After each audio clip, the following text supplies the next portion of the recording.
क्या डायनासोर के समय इंसान भी थे? भारत के कई प्राचीन ऐतिहासिक और धर्म ग्रंथ ये साबित करते हैं कि डायनासोरों के समय इंसान और सभ्यता मौजूद थी और लोग डायनासोर के बारे में जानते भी थे। बस उस समय डायनासोरों का नाम डायनासोर नहीं था। ये डायनासोर नाम तो आधुनिक विदेशी वैज्ञानिकों ने दिया है। हम सब जानते ही हैं कि प्राचीन भाषा और आधुनिक भाषा में जमीन आसमान का अंतर आ चुका है। आधुनिक वैज्ञानिकों को तो डायनासोर का पहला जीवाश्म 1677 में मिला था। रॉबर्ट प्लांट को 1677 में डायनासोर की पहली हड्डी मिली थी, लेकिन तब किसी वैज्ञानिक को यह नहीं पता चल पाया था कि यह किसकी हड्डी है। यानी विदेशी लोग या कोई भी आधुनिक व्यक्ति डायनासोर जैसे किसी प्राणी के बारे में कुछ नहीं जानता था।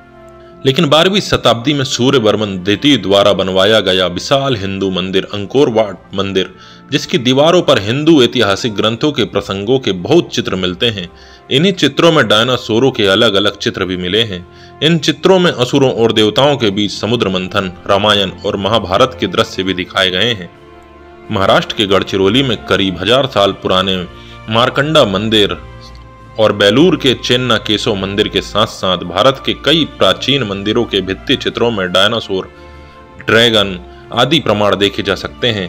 इसी के साथ आज तक जो अनगिनत प्राचीन मंदिर टूट चुके हैं, उनमें भी बहुत तरह के सबूत रहे होंगे। इसका मतलब है कि आधुनिक विदेशी वैज्ञानिकों द्वारा डायनासोर की पहली हड्डी खोजे जाने से बहुत पहले ही लोग डायनासोर के बारे में अच्छे से जानते थे।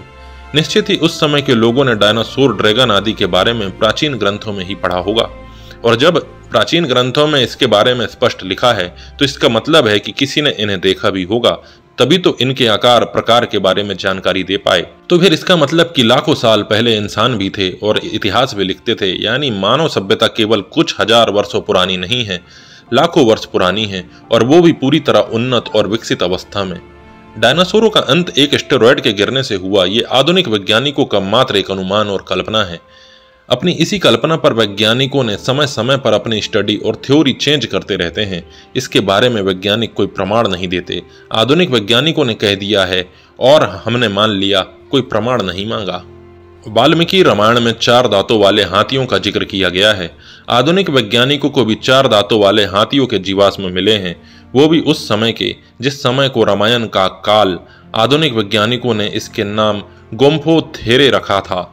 हनुमान जी जब सीता जी की खोज में लंका में प्रवेश करते हैं, तब वे 4 दांतों वाले हाथियों, विमानों, नावों आदि को देखते हैं।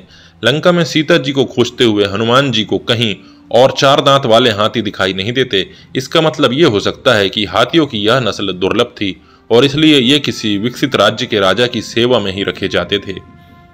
4 दांतों वाले मेमथ के परिवार का अंत लगभग 10,000 ईसा पूर्व में हो गया था। इस समय तक न केवल वर्तमान हाथी वर्ग विकसित हो चुका था, बल्कि 2 दांत वाले विशालकाय मेमथ भी जीवित थे।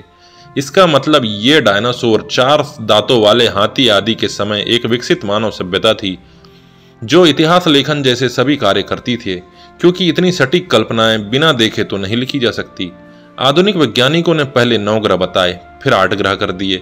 कल को 7 या 10 ग्रह भी बता दिए जाएंगे, क्योंकि वे अपनी दी हुई प्लेनेट की परिभाषा से ग्रहों की संख्या निर्धारित करते हैं। कुछ सालों पहले इन्हीं ग्रहों ने चंद्रमा के जन्म की अपनी ही थ्योरी चेंज कर दी। विज्ञान और मानव सभ्यता के जन्म की थ्योरी को लेकर आधुनिक विज्ञान तो केवल बंदर, चिंपैंजी और आदि मानवों में ही उलझ कर रह गया, और इन लोगों को आदि मानव के सारे अस्थि पंजर और खोपड़ियां अफ्रीका, ऑस्ट्रेलिया, यूरोप जैसी जगहों से ही मिले हैं, और उसी के आधार पर पूरी दुनिया की मानव सभ्यता का निर्धारण कर दिया। जबकि भारत में हर जगह खुदाई में केवल मंदिर के अवशेष या एक विकसित मानव सभ्यता के चिन्ह मिले हैं। वेदों, रामायण, महाभारत सहित भारत के अनेक प्राचीन धार्मिक और ऐतिहासिक ग्रंथों में रथों, विमानों, नावों, जलपोतों, पुलों, नगरों के व्यवस्थित निर्माण आदि के बारे में विस्तृत वर्णन मिलता है। याज्ञवल्क्य संहिता, मार्कंडेय और अन्य पुराणों में भी अनेक स्थानों पर जहाजों और समुद्र यात्रा से संबंधित कई उल्लेख हैं। मनु संहिता में जहाज के यात्रियों से संबंधित नियमों का वर्णन है। भारत के प्राचीनतम ग्रंथ ऋग्वेद में जहाज और समुद्र यात्रा के अनेक उल्लेख हैं। रामायण के अनुसार रावण के पास वायुयानों के साथ ही कई समुद्री जलपोत भी थे। अब आप ही बताइए, यदि पहले के समय में ये सब बिल्कुल अस्तित्व में नहीं होते या साइकिल के आविष्कार के पहले विज्ञान ही ना होता, तो क्या प्राचीन ऋषि मुनियों के लिए बिना किसी एक्सपीरियंस के इन सब की सुव्यवस्थित कल्पना कर पाना इतना आसान होता? आधुनिक समय में किसी विमान के बनने से पहले क्या किसी भी उच्च कवि या व्यक्ति ने विमानों से संबंधित कोई दिशा निर्देश, नियम या उनकी संरचना आदि से जुड़े कोई अनुमान लगा पाए कि जब विज्ञान जैसी कोई चीज बनेगी तब कौन सी दिशा निर्देश, नियम आदि बनाए जाएंगे? इसलिए यदि हजारों साल पहले ऋषियों ने यह सब सुव्यवस्थित तरीके से लिखा है तो वह एकमात्र कल्पना मानी नहीं जा सकती। रामायण काल में इसका उल्लेख है कि उस समय चंद्र तारों के साथ साथ आकाश ग्रहों से भी प्रकाशमान रहता था।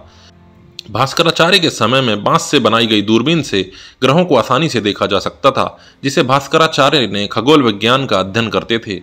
वहीं आज तो बहुत जगहों पर तारे भी ठीक से दिखाई नहीं देते, और यदि आधुनिक विज्ञान इसी प्रकार विकास करता रहा तो मान लीजिए कि एक दिन सारा डेटा अचानक जल जाए, खत्म हो जाए, जैसे तक्षशिला, विक्रमशिला और नालंदा, तो आज से 1000 साल बाद किताबों में यह लिखा जाने लगेगा कि हमसे इतनी तारे दूर हैं कि वे पृथ्वी से नजर नहीं आ सकते।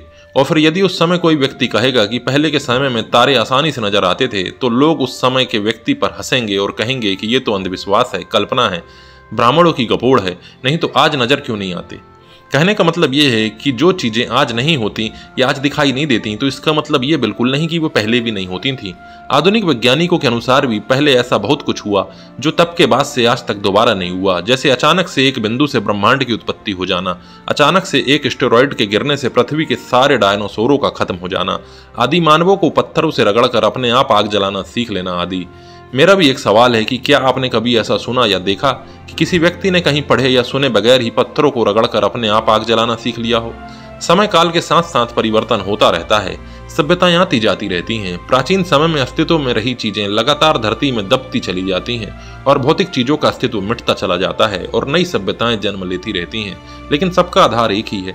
जैसे हाल ही में 2022 में सऊदी अरब में खुदाई के दौरान 8000 साल पुराने मंदिर का मिलना। यहाँ मिली चीजों में सबसे खास है पत्थरों से बना मंदिर, यज्ञ वेदिकाएं और वेदी के कुछ हिस्से। माना जा रहा है कि यहाँ लोग अनुष्ठान आदि करते थे। यह मानव बस्तियों के अवशेष मिले हैं। नहरें, पानी के कुंड के अलावा बारिश के पानी को खेतों तक पहुंचाने की व्यवस्था मिली है, तो निश्चित ही इससे बहुत पहले भी विकसित मानव सभ्यता रही होगी और मंदिर, अनुष्ठान, खेती, नगर निर्माण वगैरह सब होते थे। इस खोज के बाद यह बात भी गलत साबित हो गई कि मानव सभ्यता केवल 6000 वर्ष पुरानी है, न कि औद्योगिकरण की शुरुआत केवल 1800 के दशक में हुई और न सुमेरु विश्व की सबसे पुरानी सभ्यता है।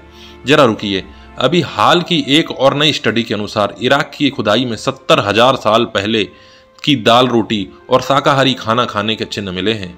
इस रिपोर्ट के बारे में बताने वाले यूनिवर्सिटी ऑफ लिवरपूल में पोस्ट डॉक्टोरल रिसर्च एसोसिएट केरन काबुकू का कहना है कि जांच के लिए भेजे गए नमूनों को देखने के बाद लगता है कि दाल काफी गाढ़ी बनाई जाती थी और गुफा में मिलने वाली रोटियां बीजों को पीस कर बनाए गए आटे की बनी हुई थीं। यानी अब मानव सभ्यता खिसक कर करीब 70,000 साल पीछे पहुंच गई। यानी जब तक खोज पूरी नहीं हुई और जब तक वैदिक संस्कृत में मिलावट और जानबूझकर गलत सलत अर्थ निकालने का सिलसिला बंद नहीं होता, तब तक वेदोवादी की बातें कल्पना और अंधविश्वास ही लगेंगे। किसी ने बिल्कुल सच कहा है, हर त्रेता में श्री राम जन्म लेते हैं और हर द्वापर में कृष्ण का जन्म होता है। हर समय चक्र में फंसे हुए हैं, अर्थात सब कुछ घट जाने के बाद हम पुनः हड़प्पा काल से अपना अस्तित्व खोजते रहते हैं। हिंदू शास्त्रों में वरुण का वाहन मकर अर्थात मगर नहीं है जो जल में ही रहता था, जो कुछ डायनासोर और मगरमच्छ के बीच जैसा लगता है। संस्कृत में मकर का अर्थ समुद्र के दानव होता है। वैदिक साहित्यों में अक्सर तिमिंगल और मकर का साथ साथ जिक्र होता है। तिमिंगिल को एक राक्षसी सार्क के रूप में दर्शाया गया है। महाभारत के अनुसार तिमिंगिल और मकर गहरे समुद्र में रहते हैं। तिमिंगिल समुद्र में पाई जाने वाली एक विशालकाय मछली है। जीवाश्म वैज्ञानिकों ने इस विशालकाय मछली के जीवाश्म खोजे और उसे मेगालोडोन नाम दिया। यह एक विशाल हांगर थी, इसके विशालकाय दांत थे। यह सवाल तो केवल वे लोग ही पूछते हैं जिन्हें पढ़ना तो कुछ नहीं, लेकिन फिर भी सवाल पूछने का बड़ा शौक है। जिन्होंने ना महाभारत बिल्कुल पढ़ी ना गीता, केवल वे लोग यह सवाल पूछ सकते हैं। आज के कुछ लोग यह भी पूछते हैं कि जब हनुमान जी पर्वत उठाकर ला सकते थे तो श्री राम जी की पूरी सेना को लेकर समुद्र पार भी तो करवा सकते थे, तो उन्होंने ऐसा किया क्यों नहीं? तो जवाब यह है कि भगवान तो बिना अवतार लिए ही रावण को मार सकते थे, लेकिन फिर वे मनुष्य को यह शिक्षा कैसे देते कि धर्म और सत्य के साथ रहते हुए एक मनुष्य अपने आत्मविश्वास और संकल्प से क्या कर दिखा सकता है। दूसरी बात कि श्री राम को रावण को केवल हनुमान जी की शक्तियों से परिचित नहीं कराना था, बल्कि अपनी सेना के एक एक वानर की शक्ति और इच्छा शक्ति से परिचित कराना था। वे रावण को दिखाना चाहते थे कि मेरी सेना में उपस्थित वानर कोई साधारण वानर नहीं है, ये समुद्र को बांध सकते हैं तो कुछ भी कर सकते हैं। अतः सीता जी को सम्मान सहित वापस लौटा देने में ही लंका की भलाई है। श्री राम धरती पर केवल अपना पराक्रम और अपनी महानता दिखाने के लिए नहीं आए थे, उन्होंने अपना साथ देने वाले अपने सभी भक्तों के चरित्र की महानता और पराक्रम को संसार के सामने लाने का अवसर दिया। कहने का मतलब यह है कि रामायण महाभारत आदि के अस्तित्व पर सवाल उठाने से पहले उनका सही जगह से, ठीक तरीके से और सही अर्थ लगाकर ठीक से अध्ययन करना जरूरी है, तो उसके बाद कोई संदेह या सवाल नहीं रह जाएंगे। भगवान विष्णु को समर्पित अंकोटवार मंदिर का पुराना नाम यशोधरपुर था। इसका निर्माण 12वीं शताब्दी में सूर्यवर्मन द्वितीय ने कराया था। इस मंदिर के अवशेषों को देखने से यह साफ पता चलता है कि अंकोरथोम जिस कंबुज देश की राजधानी था, उसमें भगवान विष्णु, शिव, शक्ति, गणेश आदि की पूजा प्रचलित थी।